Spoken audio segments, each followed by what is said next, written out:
Assalamualaikum, pagi awak. Semalam saya dah beli santan dan beras Saji dari Aeon. Nak masak nasi lemak hari ni. Sambil-sambil tu saya nak cerita tentang 3 perkara. Yang pertama, Saji ada produk baru. 3 produk baru, gula, santan dan beras. Boleh cuba beli ya dekat Aeon, Jaya Grocer dan mall-mall terkemuka. Support barangan Malaysia. Yang kedua, tengah hari ni pukul 1 ada cabaran kotak misteri, sajian misteri bersama rasa.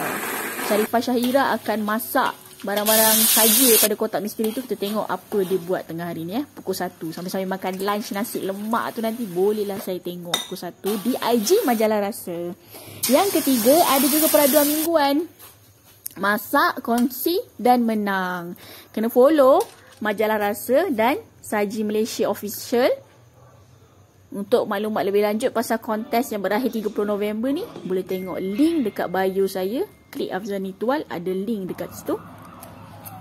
Kau dengar bunyi kamera saku krap. Okay, jangan lupa tengah hari ni pukul 1 IG Majalah Rasa, kita tengok Sharifah Syahira. Dan jangan lupa peraduan masak, kongsi dan menang. Okay guys.